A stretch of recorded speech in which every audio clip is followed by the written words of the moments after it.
Welcome to the First Gen American podcast. I'm your host, Jeff Toporek, and I'm a first-generation American. My dad was born in Siberia in 1942 and my mom in Turkey in 1943. I used to be ashamed and embarrassed that my family was different. We spoke different languages. We ate different foods. We were working class in an affluent area of Long Island, New York. In my 20s, through my awakening and journey of self-exploration, I realized how appreciative I needed to be given the sacrifice my parents made to give their children better opportunity. I realized that being first-generation American was more of a superpower than something to be ashamed of. Since then, I celebrated my background, harnessed these values into who I am today, embodying all these qualities into everything I do. In each episode, I'll be interviewing first-generation Americans, helping them tell their stories. I hope you enjoy the show. Please subscribe and like the show, and feel free to send comments or even interviewee suggestions. Thanks for listening. Standing outside of the Pacific Symphony headquarters, about to interview John Forsyte. John's the president of the Pacific Symphony. John was born in suburban Chicago, went to University of Illinois, and is now the president of the Pacific Symphony. His parents are Holocaust survivors. I can't wait to hear his story. John, thanks for taking the time to sit with me. It's a pleasure to be here and really hear your story. And, you know, I usually start with hearing your parents' story and where they were born and, you know, what their journey was like to come to this country. Love to do that. Their story is much more interesting than mine. Well, it forms who you are, so. Yeah. Well, and it was very much a part of every household gathering. There were stories of the war in particular. So my father was born, at the end of his life, he actually said, "I've been lying." And I was born in 1920, not 1921, because Bubala, my grandmother, lied about his age so he could avoid conscription. So he was born in 20 and lived to the ripe old age of 98. So we're very blessed to have him for that long. He was born in Warsaw. And so not unlike The Pianist, if you know the film. Sure. When the bombing started, September 1, 1939, he was 18. He was 19. But so, in fact, he and my grandfather, his father, went to the Eastern Front as the Polish army was kind of gathering young men to battle the Germans as they were coming in. And even some of the references in that film and other films, it was like this radio announcement, you know, we need able-bodied men. So he ended up... So he was fighting on the front lines with his father. Well, that was the plan, but it all fell apart. And he ended up in the Soviet sector because the Soviets were coming from the other side. Sure. And that was very fortunate for him. And in fact, his father said, "I'm going back to Warsaw to get your mother and your siblings." And there were 3 siblings, and complicated story, but so he ended up in the Soviet Union, and he ended up in starvation mode. And when you're in starvation mode, he said the first impulse I had was to enroll in university so he could get fed. So that's what he did. He went to Lvov, of all places, which was Poland at the time, and now we know it as Lviv in the Ukraine. And he enrolled in the Polytechnical Institute there and got his engineering degree between 39 and 41. I can't even believe that was an option for him, though. Yeah, he was a Polish refugee that was able to enroll because he was in the Soviet sector. Now, there was a lot of anti-Semitism in school, and after 2 years there, and the Germans attacked the Soviet Union, his Russian classmates betrayed his identity. Really? And so they gave him up? They gave him up, and he escaped from, I mean, he has these photographs. He was a great photographer, and he was like really into computers. So he did this whole sort of autobiographical story, and he shows us the window he escaped out of from the dormitory, and then he fled. So the Nazis were literally they were there knocking on the door. Yeah, his classmates barred the door. My God. And he escaped through a window, and he fled hundreds of miles to to the Volga River, where he was a Volga boatman with his friend, and he sang on the radio in Russian, and he had a million jobs.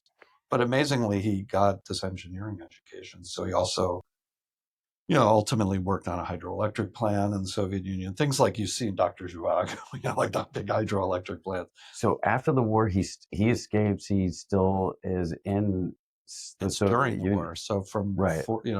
In 41, he's running, and he's in sort of near the Volga River, and then he gets captured, and he's by Soviet authorities, and he's sent to a slave labor camp in Siberia, Chelyabinsk, which was horrendous conditions. And there's a zinc mine up there. And that zinc mine, he said when he arrived there, he saw that everybody was coming out of the mine had no teeth left. And he just looked around and he said, if I stay here, I'm going to die. And he begged them to not have to do the mine work. He said he's an engineer.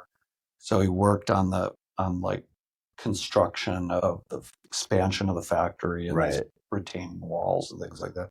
So what happened to his family? His dad went back to Warsaw. Well, his two sisters and his parents made their way back into the Soviet Union quickly. The funny story is my grandmother always traveled with her bed. She always had a feather bed with her, and so they'd wake up in the middle of the market and there were chickens. And my grandfather was a sugar merchant, so he sewed sugar into the lining of his, and he could swap sugar for food. And I'll get to the sort of culmination of this chapter, which was that my dad faked an illness, and a Jewish doctor at the zinc mine helped him escape from the hospital. And he fled back to the southern train line that he had been aware of, and through Jewish geography and photographs, people saw his parents and his two sisters. So he was able to reconnect with them. And he found them in Uzbekistan. So that's where they spent from 43 to 46. That is wild. Yeah. So from 43 to 46, the five of them were together. Now his brother was the oldest. What people don't appreciate about that is that there's no communication. None. There's just word of mouth going town to town trying to figure out where people might be. There's no internet, there's no cell phones, there's just human interaction where you're hoping to get information.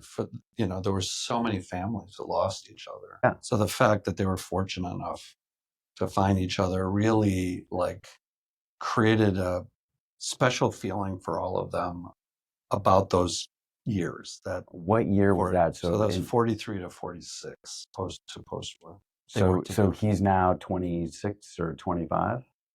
Yeah, he would be in his early 20s when he got to Namangan, which is the name of the city that they were in. It's a fairly large city now. And, it was a Muslim community. And as he talks about, they were very tolerant, let Jews live there. It was really fortunate for them.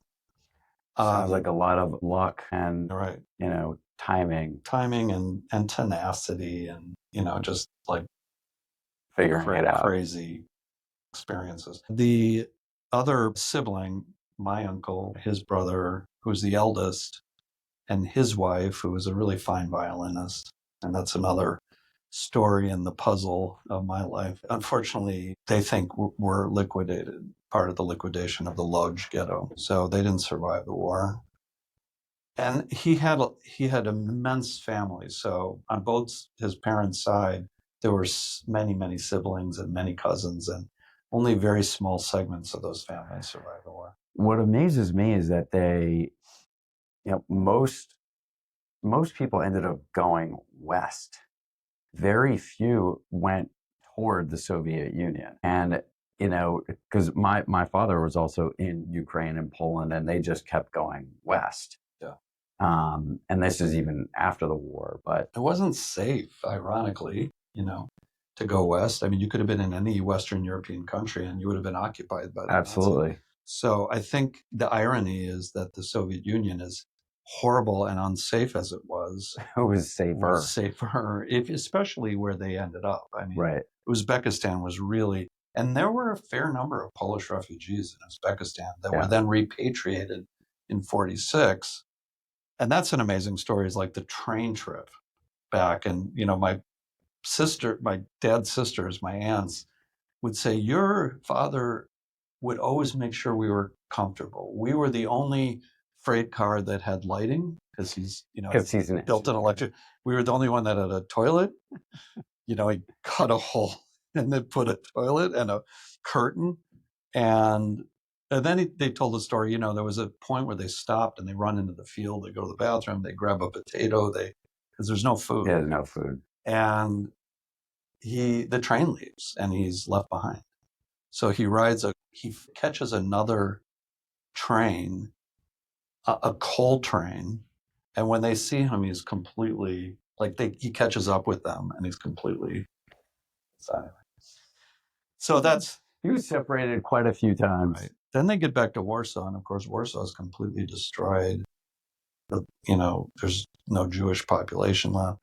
So they very quickly made the decision through, I guess, an early Haganah group, this kind of Palestine group, to get them out of Poland. And they fled illegally across the border in a truck. And there's all sorts of stories about that trip. And then they ended up in Salzburg, Austria, in a displaced persons camp that was called Little Palestine, on the edge of Salzburg, if you can imagine, like some really romantic place. And then he became employed by the U.S. Army and built a Jeep out of scrap parts. And, he was a really talented engineer. And it was that Jeep that enabled him years later to pick up my mother, who was with her sister, who was pregnant. She was also in that camp. And I can tell you a little more about her story. But how long were they in that camp for? Because that's my dad and his siblings were there from 46 to 51. So there was a good 5 years. Some went to Israel and moved there initially. Right. And in the case of my dad, he wanted an American visa, and he ended up getting it. What made him want an American visa? Because a lot of people did go through Israel, but he already made the leap. He had some, I think, insight about, number one, he loved American culture.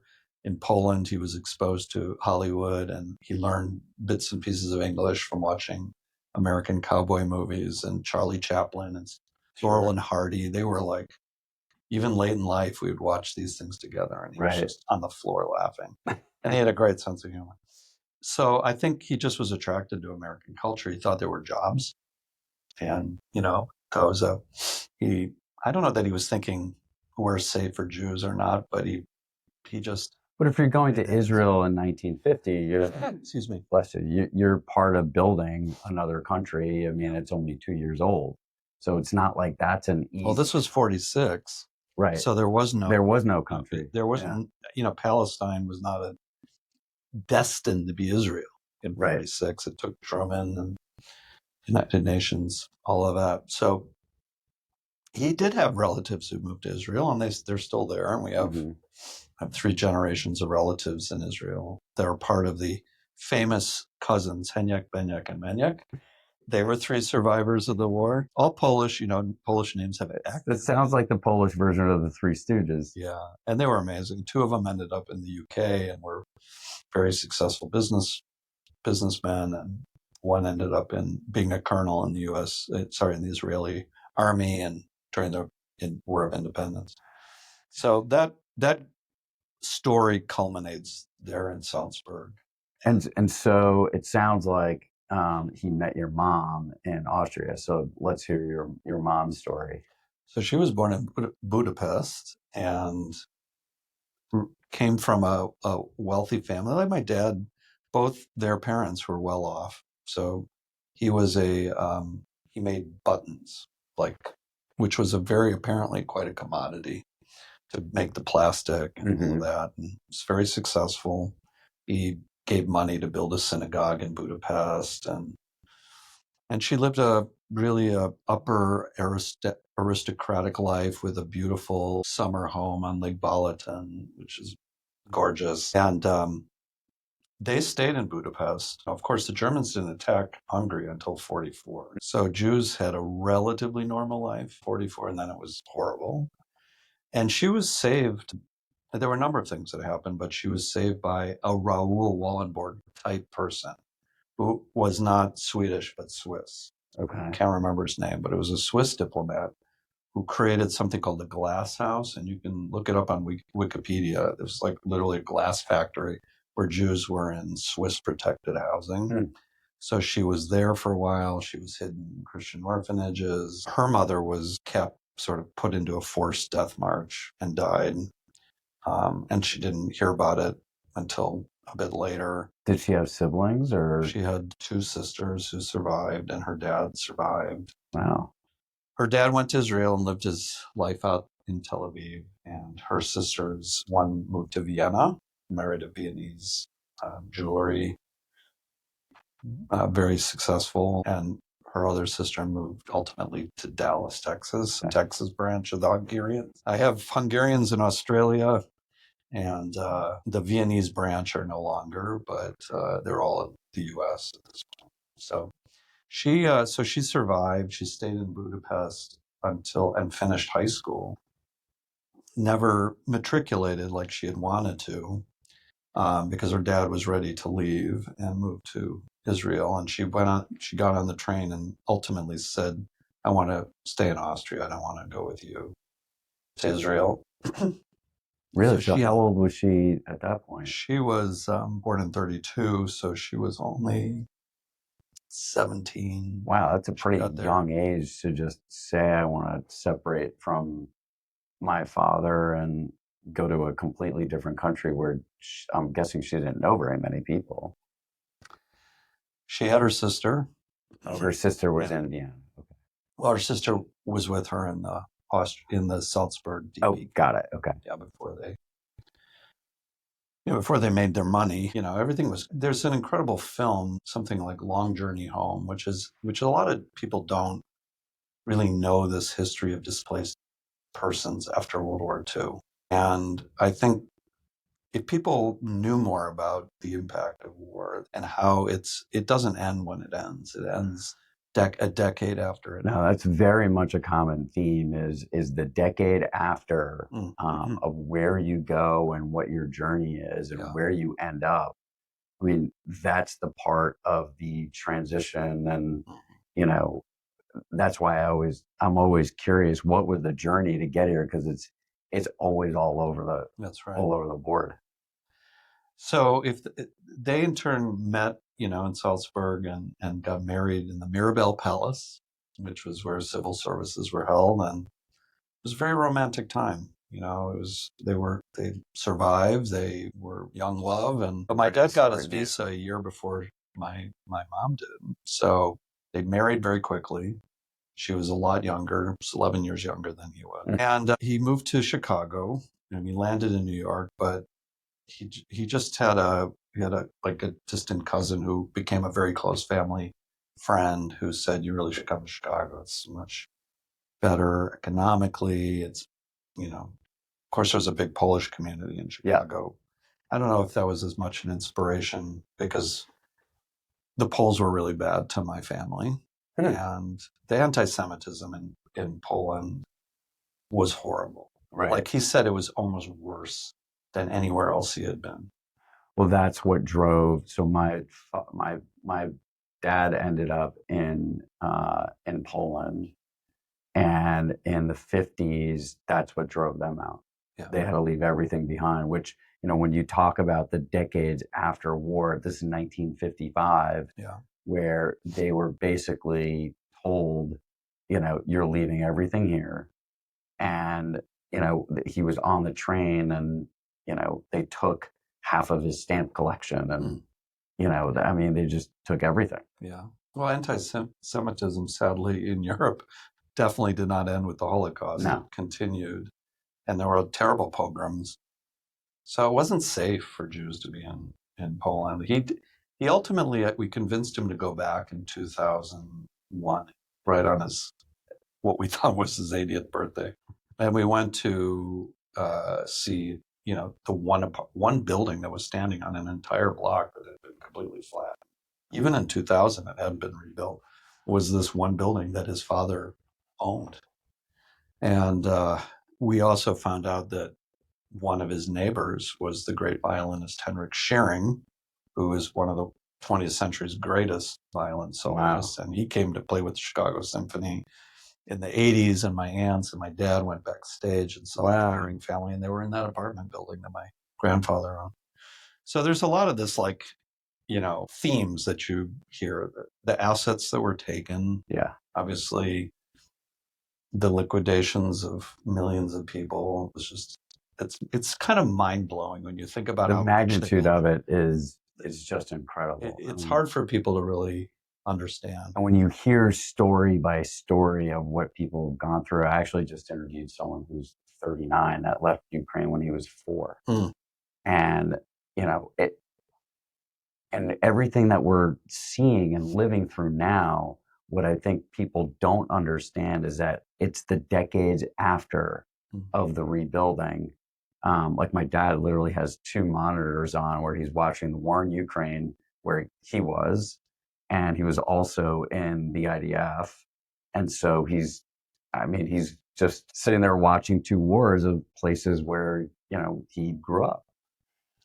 Well, I think, you've sort of inferred some difference that you felt growing up as a first generation, second generation, I don't know what the definition is.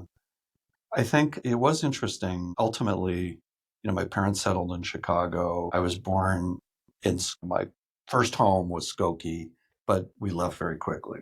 So my older siblings were kind of uprooted, and we moved to a much more upper class community. It's like now the most expensive suburb. This is Glencoe. That's Glencoe. Yeah. I was shocked. I was looking at real estate prices there. They're higher than Southern California. It's just gotten crazy. Yeah, it's crazy. In the 60s and 70s, when I'm a kid, the classes felt more compressed, but we lived in a very Jewish area. So there were almost no Christmas trees. It was just bubble. Like I lived in a Jewish bubble. I did not understand what a Jewish bubble I lived. And it wasn't just Jews. It was like really well-educated, culturally sophisticated. Everybody was talking about art and books and opera and symphony all the time. And it was I didn't realize that that's unusual. I just didn't know. I mean, it's very cultured. And so I'm wondering how many of the people that you grew up with actually had parents that survived the Holocaust, because you're not that much older than me. I mean, you're my age. I don't know anybody. Right. So it's highly unusual. Yeah, because my dad was 44 when right. I was born. Exactly. Yeah. And so, the rarity of it, I mean, that is, even though you're around Jews, you're different than the other Jews. I mean, you have different, did they speak different languages at home? Yeah, if they didn't want us to know, they spoke German. That was the common language they built. But when my parents met, they actually didn't have a common language. They always tell us that they spoke Latin because that was the common, because my mother was new to German. And the other funny story is that my mother was such a Hungarian snob that she gave my dad a Hungarian history IQ test. God. And he's like, I'm Polish. I don't. So, she really, so much of her cultural identity in terms of classical music, art, I think a lot of that was cultivated by being part of that Hungarian society. Sure. And so many of the greatest conductors of the 20th century were Hungarian Jews. They were in every major orchestra. There was something else at one time. So it sounds like, you were, encapsulated in this cultural music, community. Yeah. And it sounds like, the appreciation for it, but where, was that something that was in your household? Did people play music? Was it, It was just all the time. Yeah. I had a first cousin who married a professional violinist who was very connected in law. And, I started playing the violin at 7 because Milton Goldberg was teaching on the North Shore of Chicago, and he was one of the biggest disciples of the Suzuki method. Trained in Japan, came here. So there were all these kids my age who were playing the violin, or they were learning other instruments, and then we had interlocking and Michigan.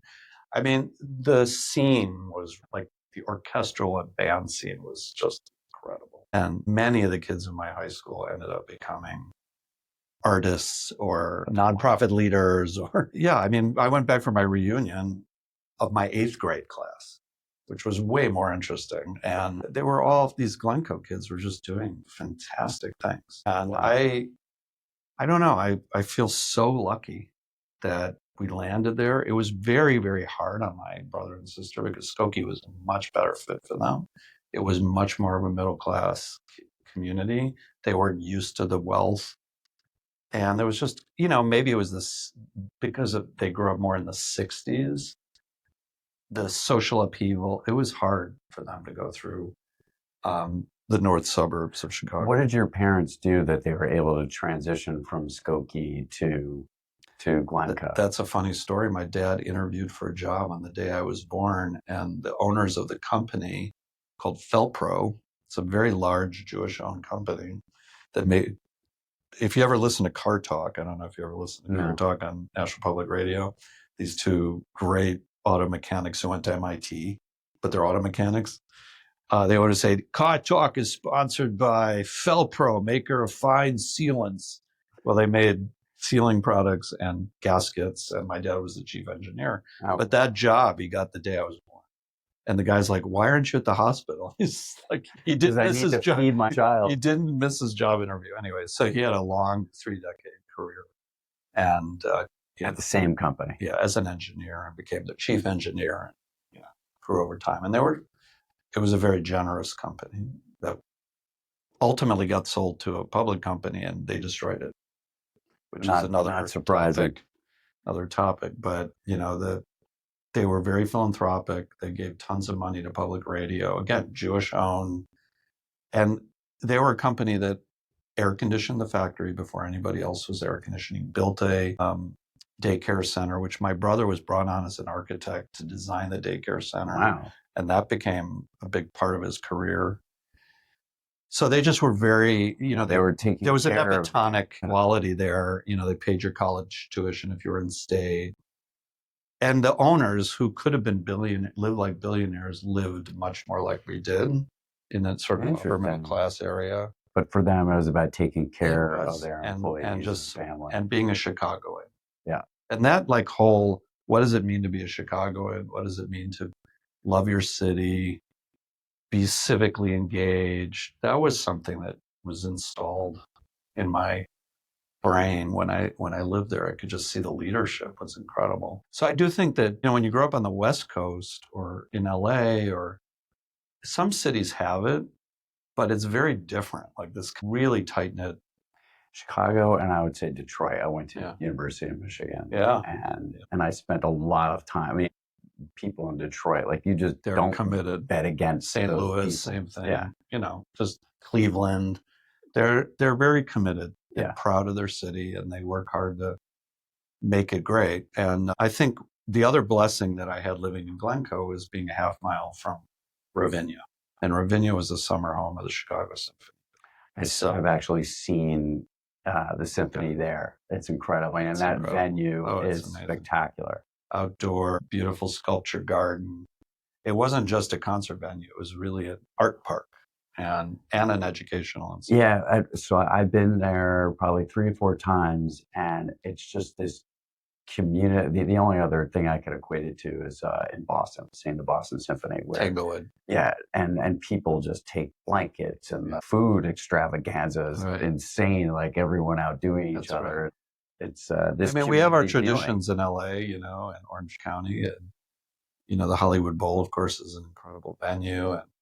But there's something special that it was embedded in the suburbs. Yeah, and it was so convenient. So we rode our bicycles to concerts. So I mean, I had friends. Really we would just walk, and we would because I worked in Chicago in the summers, so I spent my summers in Chicago, which is arguably the best time to be in Chicago. Yeah, totally. So it was very magical. And I think all of that, you asked a question about how did I get to where I was, but there were triggering, it was the high school orchestra, it was my mother, it was playing the violin, but then I was pre-med, and, my parents, pre-med. Typical Jewish parents, were like, we need a doctor. Right. I like science. So I went to University of Illinois. I was a biology major and took organic chemistry and all of that. And there was a really first-rate music library at the school. Illinois, surprisingly, it's like the fourth largest library system in the country. So they had these fantastic There's a lot of surprises at University of Illinois. Right. The first property we ever bought for my company was in Champaign. And that's where the supercomputing center started. Oh, yeah. Where it's like nobody would know So what are the two films? Here's a quiz question. What are the two films that every year they show at the University of Illinois? Oh, I have no idea. So the first one is Risky Business. Looks like U of I, right? If you remember Tom Cruise's line. That's right. And the other one is 2001: Space Odyssey. Oh, really? Because HAL was created. If you say it says HAL 9000, yeah, and underneath it says Urbana, Illinois. Oh, wow. I mean, it was Kubrick's imagination, but it speaks to where the technology was. Anyway, exactly. The other thing that people may not know about the University of Illinois is it had one of the greatest performing arts centers. It was better than Lincoln Center. It was that good. In fact, the Chicago Symphony recorded all 9 Beethoven symphonies. Their Grammy Award-winning box set of Beethoven symphonies were recorded at the Krannert Center. Every year, there was a pilgrimage by the Chicago Symphony down to Illinois, Champaign, and they sounded 100 times better there than they did in Chicago. That's wild. And it just was that performance, my freshman year and my sophomore year, and I was like trying to track where they were staying, and I would like go to the pizzeria where they did. Oh, I was stalking them. Totally. And finally, they invited me, like a couple of the violinists invited me to sit with them one night. And, they said, what do you want to do? And I said, I actually think I want to go into orchestra management. That's so specific. You're in college, pre-med, and you're just following your passion. You're just following what you love. I found a magazine. This was the key. At the music library was a magazine called Symphony Magazine, which was the trade publication for the League of American Orchestras, which is our service organization based at the time in DC, now in New York. And Symphony Magazine was a whole magazine about running orchestras.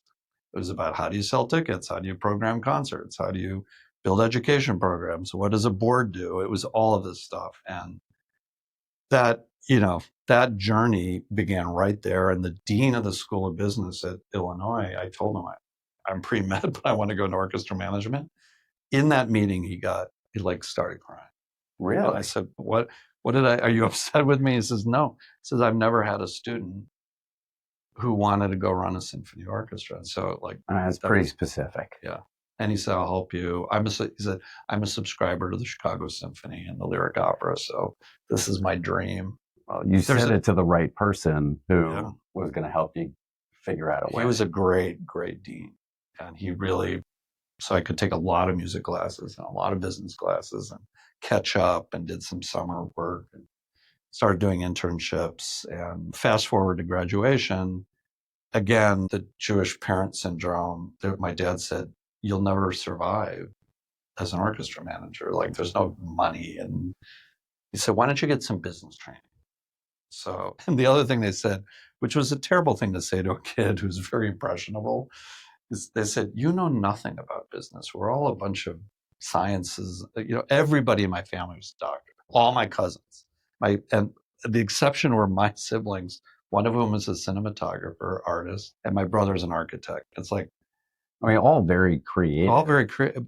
But the doctors were the doctors, and they were that was the honorable profession, and we were the ones who were going to starve. And I was supposed to be a lawyer, and I knew I was not going to make that happen. The good thing is that I got a horrible job after college in retail, and I kind of I procrastinated the decision, because you could be a department manager or you could work as an assistant buyer.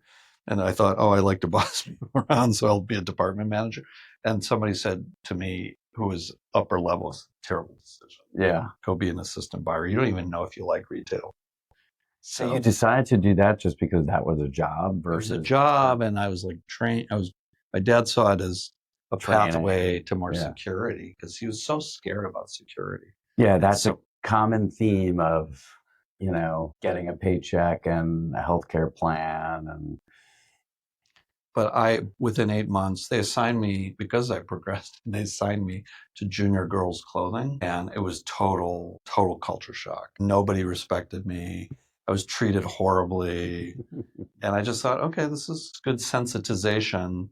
And I quit that job very quickly. And I remember the woman who ran that buying shop, she's like, you can end up on the street. She was so embarrassed that I was quitting. You can end up on the street. You don't have another job. And I said, I know this is hard to understand, but my parents live in Glencoe. I'm going to live with them for a while. And I'm going to go to a conference about symphony orchestra management in 3 months. It's in Chicago. She's like, what are you talking about? She's like, I want to go run an orchestra. So the Chicago Symphony was the host orchestra of the national conference 3 months after I quit my job. And that was the most emotional moment of my life. Like, everybody was coming to my city to listen to my orchestra that I thought were the greatest rock stars.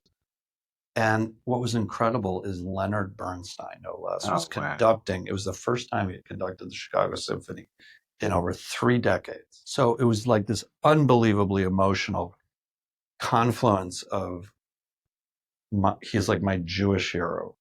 Nobody's like Bernstein in every respect about Jewish art, Jewish culture, philosophy, everything. Like, the guy was just quintessential what I pride about Jewish people. It's just learned. And he came and did Shostakovich symphonies, which were like the Leningrad War Symphony, his first symphony, and he recorded it. And I took orchestra managers from all over the country. I was giving them tours of the city, and we went for Ethiopian food. And I was like, this is it. I felt it. And then I applied for like 10 jobs. I got 10 job offers. Wow. Crazy, like entry-level things. Like, I could go record Van Cliburn competition candidates. But the job I ended up loving and wanting was to go work for the Wisconsin Chamber Orchestra in Madison, Wisconsin. Because I'm like, what a great spot. I just like, I'm 22. I want to live in a college town, and I get to run. Madison's amazing. So I was very young, and then they fired the executive director within about 6 months, and I ended up running the whole thing by myself, which I didn't know anything about anything, completely naive. And then, I marshaled through all of that. And you say you're naive, but you were reading trade magazines when you were just curious. That's really what comes well, if you're curious, that means you're passionate, and then you're going to figure it out. Yeah. I mean, passion at the end of the day leads to success. And, when you're put in a situation where you have the opportunity to go run something when you know nothing, that's sort of when you figure there's out a lot of if you love it. There's just a lot of good things happen I think I had a good nose for nice people. So I picked jobs where I thought the board people seemed nice and welcoming. And I think a big part of that is that you saw how well taken care of your father was at his company. Yeah. So you knew what it meant to work for not just the paycheck and the money, but if I work for good people, good things are going to happen. And that generally is the way it works. My parents planted certain seeds, which I think are, good Yiddish words. Like, I always use this word Hamish. That's not a word that a lot of people use, but like, are they comfortable? And are they, they have a certain generous spirit to them. And I'm so much more, I'm really attracted to people like that. They're like, they aren't there to prove anything. They're just there to like be good community members, be, good friends. And like, that's like the learning journey that my parents always said, they're really Hamish. Or they would say, those are some familiar faces. But that's an important thing to teach someone that's young, is that's a key quality that you were taught if you look for this quality consistently, your bubble around you will always be good people. And at the end of the day, that's ultimately what protects you. And that's ultimately what creates success. And that ultimately is what creates joy in whatever it is that you're doing. Because you know pretty quickly when they're not good people. And then if you're stuck, it's pretty painful and pretty uncomfortable. The other thing that they don't really realize that they taught me, because it wasn't so obvious, was they taught me philanthropy. And they weren't big check writers, but they were big volunteers. My mother volunteered at Hadassah, and my dad would teach at senior centers, and they were personally very generous to their friends. And I think that definitely was a product of the war. They were extremely generous to their friends in many ways. My dad would go and fix anything at anybody's house who needed it.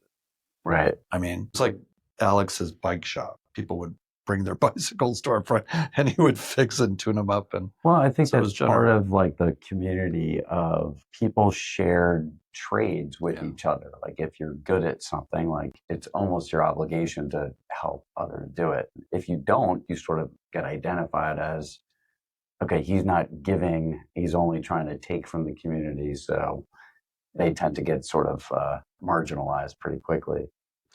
But I would definitely say at the end of the day, with all of those factors that were critical, the right ecosystem, I have to credit, my mother ultimately, because she would take me to the symphony and take me to the art museums. She'd play games with me. She would always whisper the synopsis of the opera in my ear before there were super titles. So she showed a lot of love around the arts. And I think that, it's hard to, obviously I had to be receptive. Yeah, if you're not interested in it, And I was a sports nut, I was a Beatles maniac. And so I was obsessed with British rock. But eventually it seeped into my bones. There's this incredibly beautiful thing called symphonic music. And it just overtook me. And that was that. And I'm still a hobbyist. I still listen to it just to identify great conductors, great. Well, you clearly have an ear for it. And there's a certain, like you see the matrix of the symphony. You can hear things in the whole and you can hear things individually. You can hear individual notes where someone like me, who's pretty much a novice, is just going to enjoy being there and the experience where you're seeing it on a completely different level. It's just language acquisition. So I always say to people, I never believe anybody when they say they're, they don't have musical talent or their ear isn't good. I'm like, that's just totally made up. It's in your brain. You just haven't exercised it. So, or you've exercised it with different music. And you can hear things on the guitar or you can hear things with the drum solo.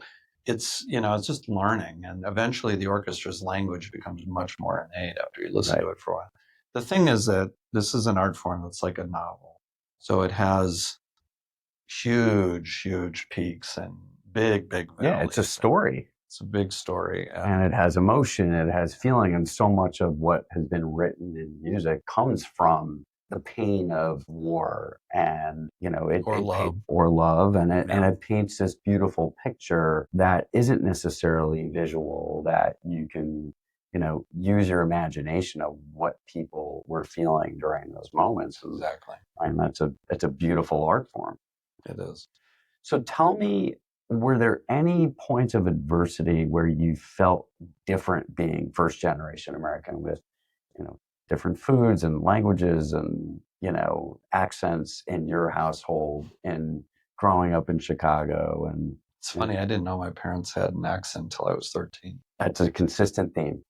It took someone to point it out to me. You can hear someone else's accent, but most people can't hear their own parents' accents. And then once we figured out our parents had an accent, it was like relentless imitations of them. We couldn't do that. Oh no, we could not do that because they were so desperate to try and sound American and fit in. My parents, we're so lucky to have that. They had such a good sense of humor and they did not take themselves so seriously, so that when we made fun of their unique foibles, they were on the floor laughing, and it was great. I mean, my brother is a brilliant satirist. He can do my mother better than anybody. And she just loved, I will she say loved the when the attention. grandchildren Yeah, start to make fun, oh, I mean, that's okay. that's totally okay. And then they're laughing. I know. But, my mother had this thing where she said to my kids while she was still alive, "What language am I speaking?"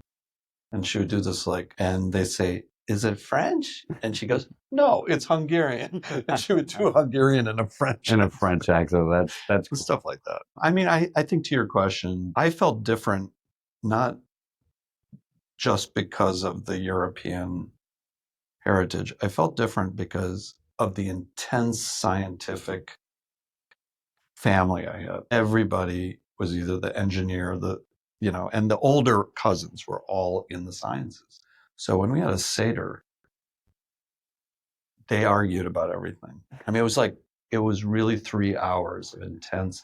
So the topics were, the existence of God in the face of scientific evidence to the contrary, or, this is this, or it was, Thank God there's 8 glasses of wine to get through. Yeah. I mean, and we had one very religious relative who led the Seder, and he would speed read this thing. Yep. And only his And he wouldn't sister he wouldn't hear any of the conflict. His job was to get through it. No. And I mean, it was mostly a lot of irreverent humor. And I really think that they developed, I mean, because this group had not been captured and sent to a camp, and they had that survival experience, some of which was very painful because they obviously lost a lot of relatives. But their survival journey inspired a lot of laughing, a lot of lighthearted, because that's how they remembered it. And only later in life, when we started to really put the camera in front, when we put the camera on, the stories weren't funny anymore. They were much more painful. But it sounds like they talked about it. They talked about it all the time. Yeah, there's a lot of people that hit it. And actually, one of the first interviews I did, he didn't know his father was actually Jewish and survived the Holocaust until his father passed away. And he found documents in his father's desk. And I mean, that's why I think your parents' story is so interesting, because sounds like you had a wonderful childhood of embracing the fact, because they did feel lucky and fortunate, and they came here and things actually worked out. It wasn't so terrible. And it sounds like your siblings may have had a little bit of. I think the closer it was to the war. So I have a cousin who was born in 1946, and he was born in that Salzburg refugee camp. Okay. So he has some early memories, mostly playful, and he's a poet. So he writes these really beautiful poems about weaving in the meaning of Judaism with his childhood experiences and immigration. And these poems are great and sometimes very sad. I love the fact that Jews think about how to heal the earth. Like that, that is to me what we should be focused on as a people. I mean, it's a core Jewish value. It is. And it informs a lot of intellectual thought. So how have you imparted, your background on your own kids and the importance of, what you grew up with? What are some of the things that you've been able to pass along to them? Well, I'm grateful that they were able to meet my parents before they died. That was they have vaguer memories than if they had lived a little longer, but it's impossible to explain what they're like without having experienced them. Right. They were really unique. And what was really rewarding to me is when they passed, how many people commented on how important my parents were to them because their parents were traumatized by the Holocaust.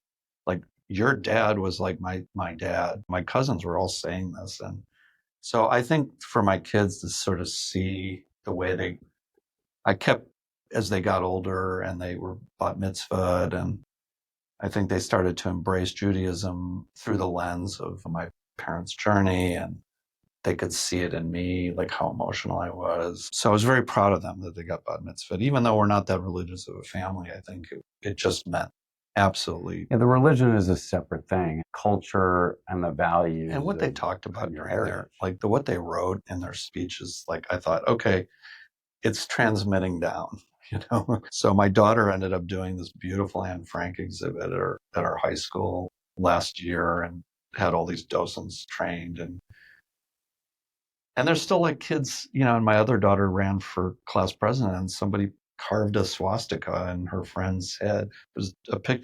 So like, they're like processing all of this. Like, how can I do this? And this ends up being like that. And they're smart enough to like realize, and I keep saying to them, the thing you have to understand is a lot of this is like ignorance about what they're doing. What does that symbol even mean? Where did it come from? What does it mean to you? I said, you are a teenager. You can understand other teenagers who are. So our goal is to heal the world, you know, and don't spawn more hatred. It's not like get back at people. Yeah, it's important to make them understand. I mean, our kids have had some anti-Semitic incidents here, not just with kids, but actually with adults. And it becomes very strange when a 13-year-old kid is actually educating an adult on what it is that they did or said. Yeah. And it's because of ignorance, and you can't fault them for that. You just have to educate them. Well, I'll tell you something that came out of this for me, and I think for my kids, was that they saw how outstanding the administration is at this high school, Los Alamitos High School. Like the principal, the vice principals, the teachers. We had the same experience. They were so all in on this Anne Frank exhibit. They were so flattering of my daughter. It was really an incredible experience. So, I mean, everybody's different. My kids are maturing. I don't know how it's all going to impact them over time. The seeds are there, just like the seeds were with your parents imparting them to you. So I do think the thing that we haven't talked about, but I would just emphasize, is that there is a Jewish aspect of classical music.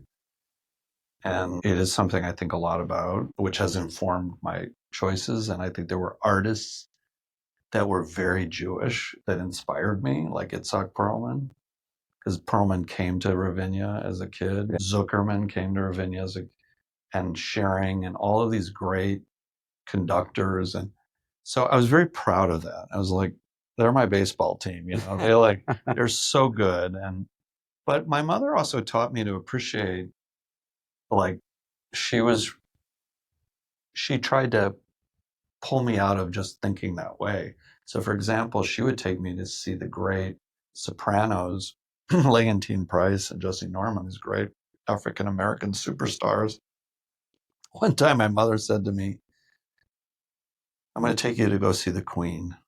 And I knew that Queen Elizabeth had come to Chicago and stayed at the Drake Hotel. And I said, what do you mean we're going to see the Queen? And she said, it's going to be very special. Don't worry. So we go to Ravinia and I'm thinking, Queen Elizabeth is going to come out, and I'm little. So the door opens and out comes this beautiful woman with a white turban and a white dress. And it's Leontine Price, the great soprano. And she said, now just listen to what's about to come out of her mouth.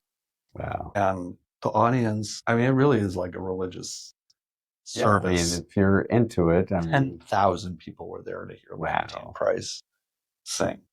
That I was just lucky enough to be born in 65. I got the last chapter of the age when classical music was totally like a popular art form. And it's because, you know, Ed Sullivan, Johnny Carson, they had classical art. It was very much embedded in pop culture, Bugs Bunny and Stokowski. And so it was really awesome. Now I think the biggest challenge is that as a Jewish person trying to advance classical music, it seems like it's really foreign. It seems very foreign to people. And I go to events and people my own age who are younger, they have absolutely no knowledge at all of what, like no experience with orchestras, no experience. It's just not part of what they do. Right. And that's like a big shock to me. And I've been gradually getting used to it, but I realized there's a huge generational change in people's knowledge, emotional connection to it. And I do think that that is a product of being a first generation American. Like, that is how I'm different. Yeah. I just was lucky that in Glencoe and Highland Park, there was just a lot of kids like me that were American. I mean, that's highly unusual. And especially to be in that environment and actually embrace it. And, it didn't feel unusual then. Right. And I really hope that there's a renaissance. I think our vision statement, the Pacific Symphony, is we want to lead a renaissance in appreciation and impact of this art form. I mean, you've been, here for a long time. It's over 26 years. Yeah.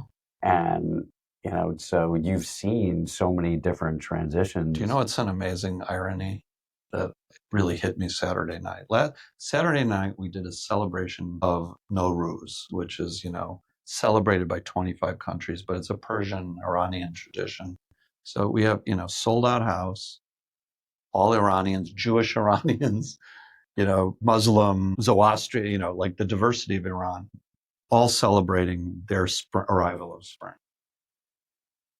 And then we had a project, a mariachi Garibaldi project for our family concerts. And I will make the generalization that people who are new immigrants or maybe first generation immigrants, they really love instrumental music. Yeah.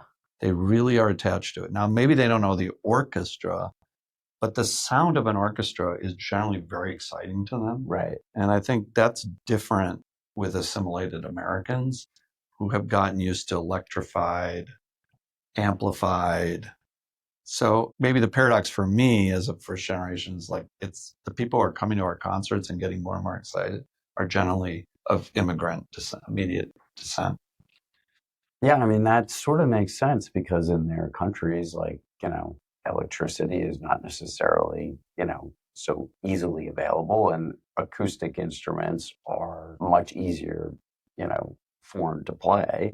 There's something soulful in that music, especially in those countries that, like after October 7th, I don't know if you saw the video of the concert in the amphitheater that they did of the song. I mean, I played that over and over and over again. It's just like that deep feeling of emotion from hearing all those different instruments that are not amplified coming together, and that sort of unity. Yeah, that's extraordinary. It's extraordinary.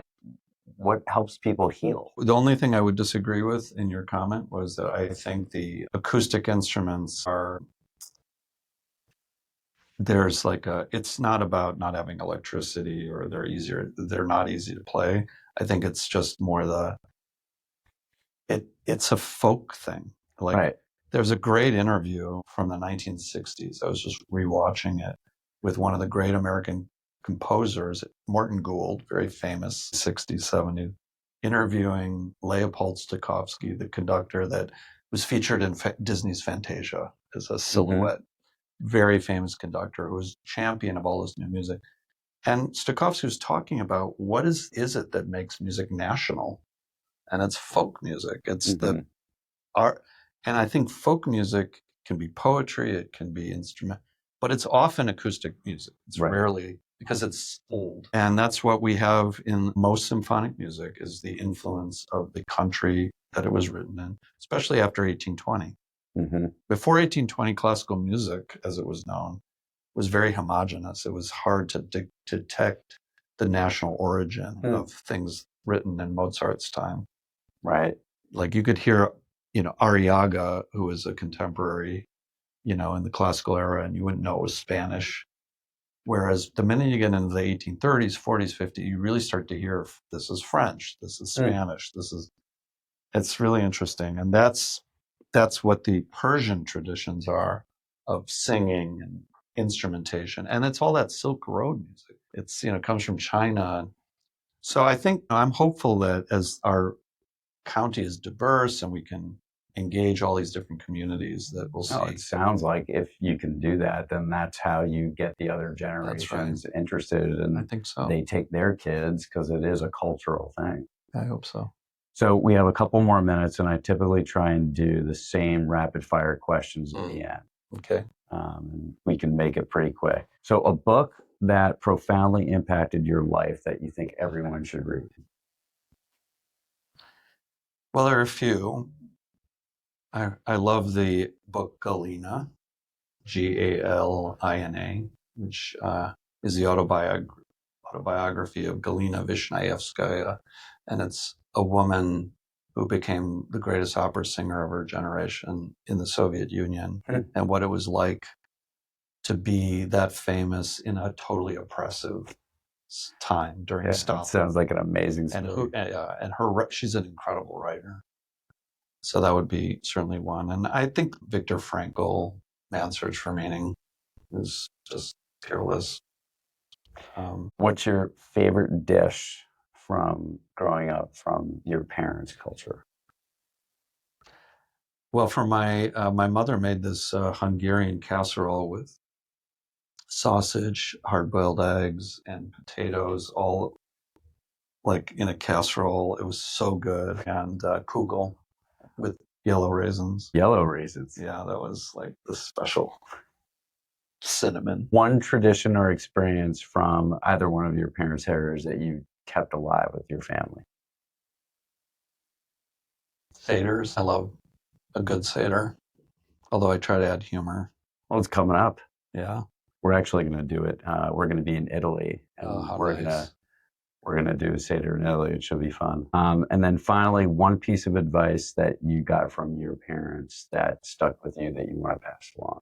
I really think, yes, it's important to save and have resources, but ultimately you are defined by your family, and really prioritizing family over everything else. And it's a hard thing to do in American society, but it's more than just spending time with your kids. It's like trying to transmit a set of values and guide them to withstand the pressures they have to be unethical or to be, dishonest, like just be honest, be ethical, take care of people around you, those kinds of values. What I find interesting is that the way you can detect that is how other people talk to you about your own kids. And, I was just recently heard some of this, and it's astounding when you hear it, because you're just like, wow, like all that hard work, just that little kernel of a seed that you planted that you saw translate in how it may have helped somebody else. Yeah. You're just like, wow, like it's working. Like he's actually going to be like a good human that helps other people. It's the most rewarding, yet like it is not always compatible that you can make a great living and be a total match. Yeah. It is not always the case. Right. And sometimes you have to step away and figure out how to sacrifice something, maybe financial, because invariably, there are very, very honest business people, and they make their money in the most honest and high integrity. And then there are people who have made money in ways that have not helped society, and that's a tricky thing that I've tried to instill in a conversation, which is you can make a good living, but find something you're really passionate about, and make sure that when you go to bed at night, you feel like you're really doing right by your city, your community, your neighbors, whatever it is, you're making a contribution. That's, to me, the ultimate lesson of, where you end up at the end of this journey. Like, are you going to look back and say, I think I made a valuable contribution? Yeah, it's the contribution of, what impact, it just to live a life where you've been able to enjoy the things that are here is not enough. What did you leave behind that's meaningful, that is going to survive you and impacted other people? That's very hard. I'll tell you, one of the blessings of running the Pacific Symphony is I have been surrounded by the elite community people. Truly, the symphony has attracted board members staff, musicians. But that doesn't happen by accident. Yeah. It happened. You've been here for a long time. It's the art farm. I think the art farm attracts great people. That's my theory. I'll disagree with your theory. And I think for someone who, has knowingly surrounded themselves to work around good people tends to attract good people internally and in the community to be a part of something that, clearly your mission is bigger than just playing good music. It's, bringing community together and passing along the beauty of the art form so that it carries through to generations. And, it's shocking to me that, it's incredibly rare for anyone to hold any position for 5 years, let alone 25, 26 and counting. So I'm a lucky guy. Yeah, you don't have a job. That's one of the great things in life is if you're passionate about what you do every day, and you wake up every morning, it doesn't feel like a job, then, you're winning. Good way to end it. Well, John, thank you so much. Appreciate it. This was great. Really good to talk to you. Thanks for listening to the First Gen American podcast. I hope you enjoyed the show. Feel free to leave your comment and make sure to smash the subscribe button.